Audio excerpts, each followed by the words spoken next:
Ya, pemerintah terus bersinergi untuk memanfaatkan potensi penerimaan negara dari aktivitas ekonomi yang selama ini belum terpantau dengan optimal dan langkah tersebut diambil karena pemerintah menyadari bahwa potensi pajak dari kegiatan ekonomi yang tidak tercatat masih sangat besar.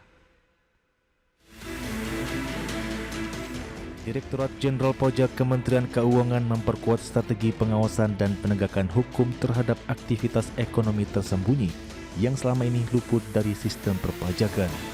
Upaya ini dilakukan melalui kerjasama dengan tim Satuan Tugas Khusus Polri sebagai bagian dari inisiatif optimalisasi penerimaan negara. Langkah tersebut diambil karena pemerintah menyadari bahwa potensi pajak dari kegiatan ekonomi yang tidak tercatat masih sangat besar. Kolaborasi antara Ditjen Pajak dan Polri ini akan memfokuskan perhatian pada aktivitas ekonomi tersembunyi atau shadow economy, yang merupakan istilah yang merujuk pada kegiatan ekonomi yang tidak tercatat secara resmi, namun langsung aktif dan menghasilkan nilai ekonomi tinggi. Adapun arahan untuk mengoptimalkan potensi pajak dari aktivitas ekonomi bayangan itu datang langsung dari Presiden Prabowo Subianto. Menteri Keuangan Sri Mulyani pada akhir tahun lalu menuturkan, Kepala Negara meminta agar Kementerian Keuangan bisa membidik potensi penerimaan yang selama ini belum bisa dikumpulkan karena sifatnya masih ilegal dan informal. Karena itu, Kementerian Keuangan saat ini menyusun peta jalan penerimaan negara dari shadow economy. Wakil Menteri Keuangan Anggito Abimanyu mengatakan saat ini pihaknya sedang memutakhirkan sejumlah strategi untuk menggerek penerimaan pajak dan rasio pajak. Salah satu caranya adalah memanfaatkan aktivitas ekonomi yang selama ini tidak tersentuh oleh negara. Sebagai sumber IDXNet. Ya, pemirsa, untuk membahas tema kita kali ini, optimalisasi penerimaan negara dari shadow economy di tahun 2025, kita sudah tersambung melalui Zoom bersama dengan Bapak Ajib Hamdani, Ketua Komite Tetap Bidang Fiskal Kadin Indonesia. Ya, halo Pak Ajib, apa kabar? Sangat baik, Mas Pras. Baik, terima kasih. Dan sudah bergabung juga ada Profesor Didin S. Damanhuri. Beliau adalah Guru Besar Fakultas Ekonomi dan Manajemen IPB University. Ya, halo Prof. Didin, apa kabar? Halo, baik-baik. Baik, terima kasih juga atas waktu yang disempatkan. Dan sebelum membahas lebih jauh ini, Prof. Didin mungkin bisa memberikan satu tanggapan begitu ya terkait dengan sudut pandang Anda sebenarnya bagaimana peluang pemerintah untuk memperoleh potensi pemasukan negara dari aktivitas shadow economy tadi. Ya, Mas Pras, Pak Ajib, dan para pemirsa. Jadi Indonesia ini kehilangan besar sekali dari ekonomi yang tersembunyi itu atau shadow economy itu. Baik itu yang sifatnya informal, ilegal, bahkan moral hajat dari berbagai sumber pendapatan negara yang sangat kompleks menurut saya. Jadi nanti akan kita bahas bagaimana ada yang disebut dengan sektor informal yang sekarang ini kira-kira 70 jutaan, tetapi mereka umumnya adalah mikro dan ultra mikro. Jadi kemungkinan bahwa secara undang-undang mereka bebas pajak ya. Oke. Tapi yang jauh lebih besar itu adalah korporasi-korporasi yang menghindari pajak, bahkan melakukan semacam kong kali kong gitu. Dan ada yang lebih kompleks lagi, yaitu merupakan sebuah kolusi ya di antara elit dengan para pelaku bisnis besar itu. Sehingga dugaan saya PDB kita itu sebenarnya underestimate sekitar 30-40%, besar sekali. Kalau kira-kira PDB itu 1,3 triliun, kira-kira 1,3 triliun dolar ya, atau 23 ribu rupiah gitu. Oke. Triliun 23 ribu triliun rupiah gitu. Maka yang hilang itu bayangkan bisa, atau yang tersembunyi itu bisa 7 ribuan gitu. Dan ini saya dasarkan pada studi ataupun tax amnesty yang kemarin ini gagal sebenarnya. Jadi betapa seriusnya soal shadow economy, karena kala kemiskinan juga masih sangat tinggi dengan yang paling rendah dari World Bank aja sekarang ini ada 48 juta yang disebut miskin. Jadi yang oleh BPS itu ya miskin ekstrim. Jadi Hmm, kalau kita membiarkan ya potensi penerimaan negara yang sekitar 30-40% PDB dan negara tidak berikhtiar, maka kita ini adalah pembohong agama semua. oke. Kalau dalam arti teologi ya. Baik, baik ini Prof. Nah, langsung saja kita ke Pak Ajib. Lantas dari sudut pandang pelaku usaha, dunia usaha sendiri melihat bagaimana langkah pemerintah untuk bisa mengejar ataupun mengoptimalkan sumber-sumber pendapatan negara selama ini kalau dari pandangan Kadin sendiri? Ya, begini Mas Pras, Ya, memang dalam sebuah kondisi emerging country atau negara berkembang, maka secara alamiahnya memang kecenderungannya akan banyak sekali grey economy. Tadi kalau oke. kita, tadi saya menyimak paparan dari Prof. Didin yang menyampaikan bahwa di PDB kita tahun 2024 kemarin itu kan sekitar 1,3 triliun US dollar. Itu setara dengan sekitar 22.000 triliun, Mas Pras. Tadi Prof. Didin sudah menyampaikan. Oke. Dan ini adalah nomor 16 besar dunia. Satu angka yang perlu kita apresiasi, tapi sebenarnya ruang berkembangnya luar biasa. Nah, kemudian kalau data PDB ini kita sandingkan dengan penerimaan pajak di tahun 2024, di sini akan timbul berapa gambaran shadow ekonominya. Sebagai contoh begini, Ya, Mas Pras. Dengan 22.000 triliun, itu kira-kira sekitar 57% itu adalah konsumsi rumah tangga. Berarti konsumsinya itu equal dengan kira-kira di angka 14-15 ribu triliun, Mas Pras. Ini di luar dari shadow economy di luar PDB yang ada yang tadi Prof. Didi sampaikan. Tapi oke kita bermain di angka PDB yang ada. Berarti kira-kira angka 14.000 triliun itu adalah angka konsumsi rumah tangga. Tapi kemudian Mas Pras kalau kita sandingkan dengan penerimaan pajak tahun 2024 dari sektor PPN dan PPNBM, ini udah ditambah dengan PPNBM loh. Itu kira-kira hanya di angka 800 triliun, Mas Pras. Artinya dengan sanding, padahal PPN ini kan adalah 11% dari konsumsi. Artinya kemudian ketika kita sandingkan angka ini akan muncul kira-kira angka 3.000 sampai 5.000 triliun itu juga masih belum masuk ke radar perpajakan. Ini pun juga masuk ke bagian shadow economy. Nah, oke. inilah kemudian kita lihat, Mas Pras, bahwa sebenarnya angka 3.000, 4.000 triliun itu adalah sebuah angka yang masih potensial dipajaki. Sehingga seharusnya dari PPN aja seharusnya kita bisa mendapatkan katakan tambahan 200-an triliun misalnya. Kemudian ketika kemudian PPN-nya dan omsetnya kemudian tercapture dalam sistem perpajakan Indonesia, maka potensi kemudian PPh badannya atau orang pribadi yang lain atau dividen yang lain itu juga akan bisa muncul. Sehingga harapannya sebenarnya tambahan perpajakan dari shadow economy yang bisa tercapture oleh pajak itu bisa mencapai angka 300-an triliun misalnya, Mas Pras. Kalau Hmm, kondisi itu bisa dioptimalkan oleh pemerintah, maka sebenarnya Indonesia tidak usah menganut rezim politik ekonomi defisit fiskal namanya. Apalagi kita lihat tahun 2025 ini dengan target belanja 3.600 triliun, defisit fiskal kita udah potensi di angka 600 triliun dengan asumsi penerimaan pajak tercapai, Mas Pras. Nah, oke. artinya sebenarnya dunia usaha juga mendukung bagaimana pemerintah bisa terus mendorong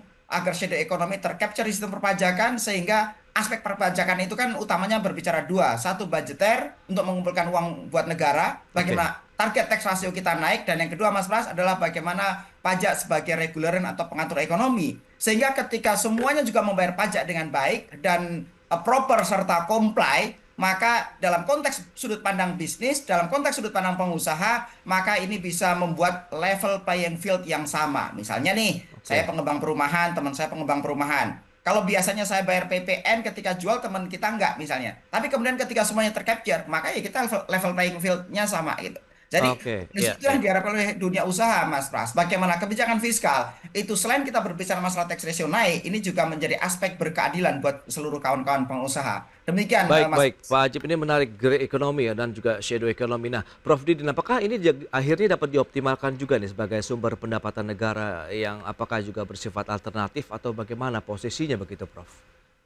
Iya, jadi memang ini kita harus mereview ya, Hmm, Presiden harus mereview karena sangat serius. Jadi eh, saya akan mencoba mereview yang keseluruhan ya. Tadi kira-kira di area yang sudah terjadi ya, Pak Ajib ya, di PDB yang ada. ya, Kalau keseluruhan, bayangkan ada 7 juta akun sektor informal yang memang mikro dan ultra mikro yang kalau ekonomi untuk rakyat sebagai gagasan Presiden Prabowo dinaikkan levelnya dan kemudian menjadi usaha kecil, maka akan ada PPN yang tambahan.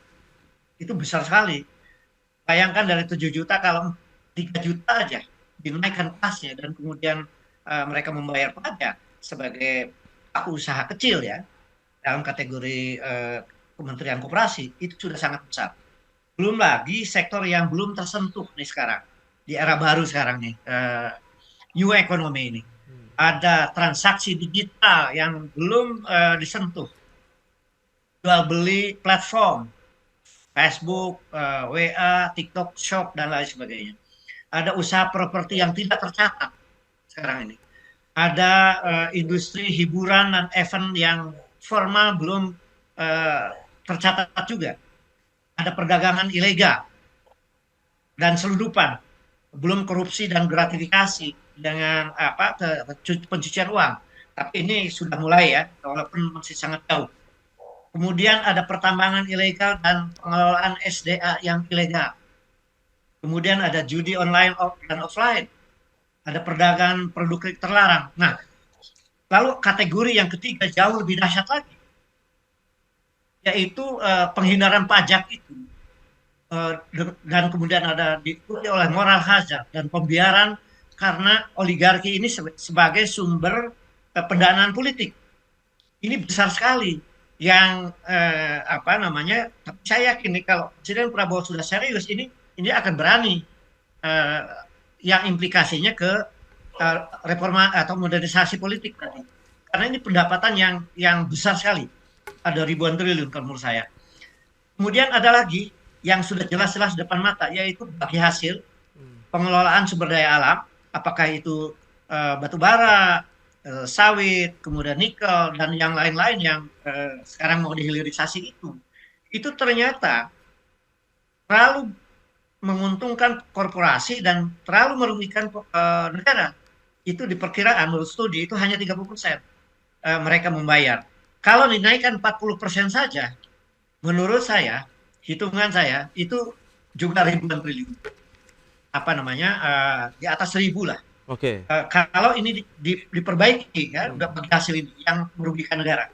Nah, jadi kalau teks amnesti yang gagal saja telah belum lagi ya ini yang saya lupa, belum saya sebutkan, yaitu pajak atas kekayaan. Itu sama sekali belum disentuh. Di mana orang-orang super kaya, barang-barang mewah, properti mewah dan sebagainya itu belum berani disentuh. Karena mereka terkait juga dengan kalangan oligarki yang mereka menjadi sumber pendapatan politik, pendanaan politik. Nah, oleh karena itu dengan keberanian melakukan satu reformasi yang mendasar, baik yang telah dilakukan, baik yang tadi menyangkut di area PDB sendiri seperti Pak Adib, dan di luar PDB besar sekali. Jadi hanya soal keberanian dan kemudian orientasi bagaimana memecahkan masalah ekonomi rakyat dan keseluruhan itu. Oke, Prof. Nah, lantas poin-poin apa saja yang perlu diperhatikan begitu dalam bagaimana kita mengoptimalisasi shadow ekonomi, kita bahas nanti di segmen berikutnya. Kita akan jeda dulu sebentar, dan pemirsa kami akan segera kembali sesaat lagi.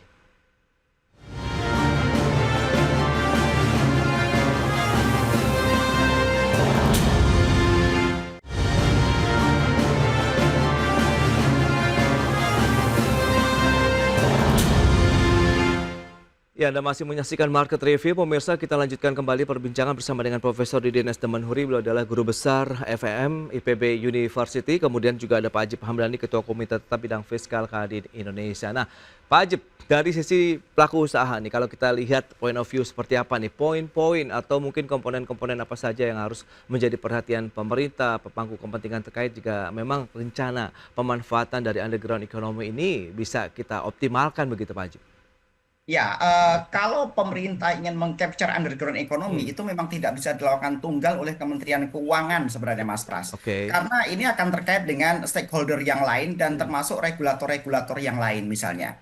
Kalau misalnya pemerintah bisa mendorong semua transaksi cashless misalnya, maka ini menjadi bagian dari effort untuk pemerintah bisa mengcapture semuanya masuk ke sistem keuangan Indonesia dan kemudian perpajakan bisa mengcapture. Nah, Artinya kemudian bagaimana sinergi yang terbangun antara Kementerian Keuangan dengan semua stakeholder yang lain, maka ini akan bisa lebih optimal. Termasuk tadi kalau boleh saya mencermati yang disampaikan oleh Prof. Didin tentang bagaimana mengkritisi tentang teks amnesti yang sebelumnya, teks amnesti cenderung kurang berhasil ketika dihubungkan dengan follow up setelah teks amnestinya. Jadi artinya kan harapan kita adalah ketika teks amnesti masuk, ada dana ribuan triliun yang terdeklarasi atau repatriasi, harapan kita adalah itu bisa menggerakkan ekonomi secara sustain dan bisa memberikan masukan penerimaan negara yang juga bisa meningkat untuk kedepannya, bukan hanya one shot pada saat pelaksanaan teks amnesti. Kalau saya tidak salah capture dari yang Prof. Didin sampaikan juga seperti itu. Tapi kemudian adalah bagaimana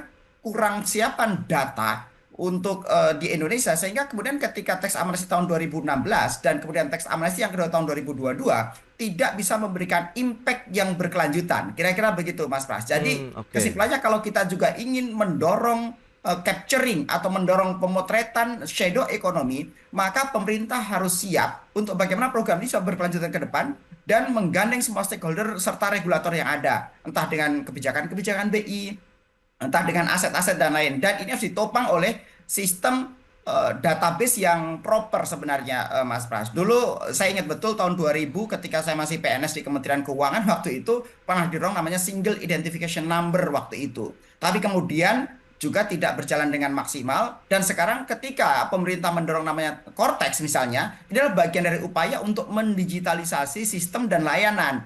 Jadi kalau berbicara digitalisasi sistem, seharusnya aset-aset dan lain-lain juga tercapture oleh sistem Cortex itu. Tapi kan kemudian kita lihat realitas yang ada, Cortex itu juga belum bisa kita andalkan, apalagi untuk orientasi jangka pendek sampai akhir tahun. Apalagi kemarin ada petinggi yang bilang, oh ini membutuhkan waktu setahun, 2 tahun ke depan bisa berjalan dengan baik. Nah, infrastruktur seperti ini yang perlu didukung dengan baik oleh pemerintah. Pemerintah tidak hanya bisa misalnya nih minggu ini membentuk Satgasus. Ya Satgasus ini kan untuk memang akan nakut-nakutin wajib pajak, Mas Pras. Karena kan DJP, Dirjen Pajak, Kementerian Keuangan dengan Polri misalnya ya.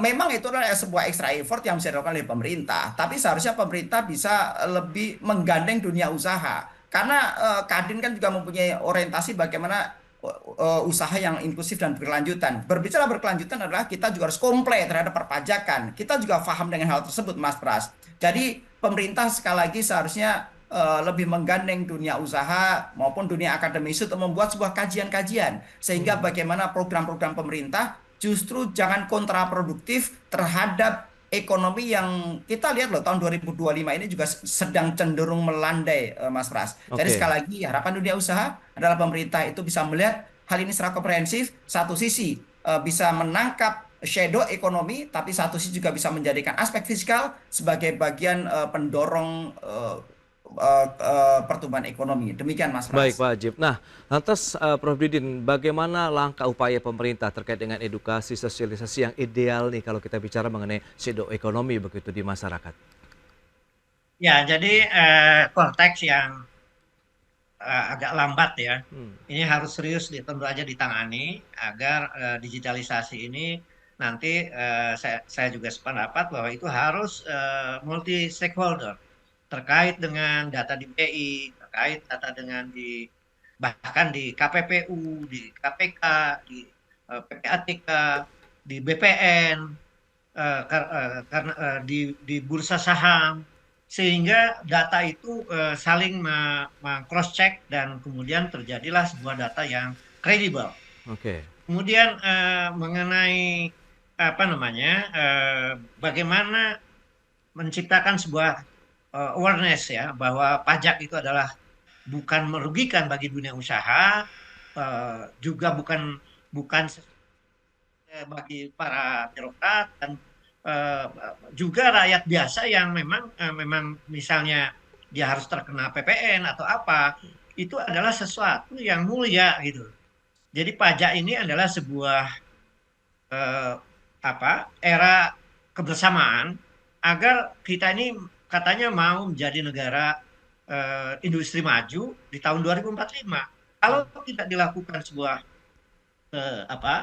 proses governance, di mana ada transparansi, di mana semua orang siap untuk berkontribusi di dalam memberikan pendapatan dan sebaliknya negara juga harus memberikan apa namanya, sebuah pemerintahan yang kredibel agar hasil-hasil pendapatan negara itu sampai kepada rakyat, agar kesejahteraan itu nyata gitu. Dan kemudian pengusaha juga tidak merasa dirugikan karena dengan infrastruktur yang disediakan, dengan layanan yang baik, penegakan hukum yang seadil-adilnya, itu semua menguntungkan semua pihak. Dan ini perlu apa ya? Ya sama-sama kita melakukan sosialisasi, ya pemerintah dipimpin pemerintah agar visi besar seperti ini tidak kita kemudian seolah-olah ini hanya tugas Kementerian Keuangan gitu. Bukan, ini adalah era baru Indonesia yang ingin transparan, yang governance, pendapatan negaranya masuk semua, tapi juga redistribusi dengan adil, dan kita akan menuju negara industri maju yang 2045 itu sudah pendek ya waktunya, yang kalau tidak dilakukan maka kita we are not going nowhere, kita nggak akan kemana-mana gitu loh. Dan apa namanya, memang ini kunci saya kira untuk supaya kita memang jadi negara maju itu. Baik Prof, intinya memang ada kebersamaan integrasi antar semua pihak yang berkepentingan untuk bisa meningkatkan penerimaan negara begitu dari mungkin beragam sektor, termasuk juga grey economy ataupun shadow economy yang saat ini juga tengah diupayakan atau nanti diharapkan optimalisasinya bisa sesuai target begitu. Saya tambahkan sedikit aja. Ya. 1 detik. Ya, silakan Prof. Belum yang sifatnya itu yang apa yang disumbangkan oleh G-Swap kalangan umat Islam itu masih shadow karena baru berapa persen dari misalnya zakat mal saja yang 330 baru 40-an triliun, 30 triliun.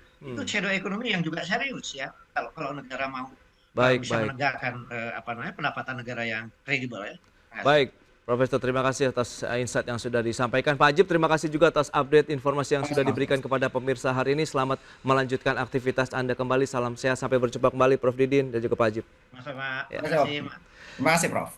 Baik pemirsa, 1 jam sudah saya menemani Anda dalam Market Review dan perbaharui terus informasi Anda hanya di IDX Channel, your trustworthy and comprehensive investment reference. Karena urusan masa depan harus terdepan, aku investor saham. Ya, saya Prasetyo Wibowo beserta seluruh kerabat kerja yang bertugas pamit undur diri. Terima kasih, sampai jumpa.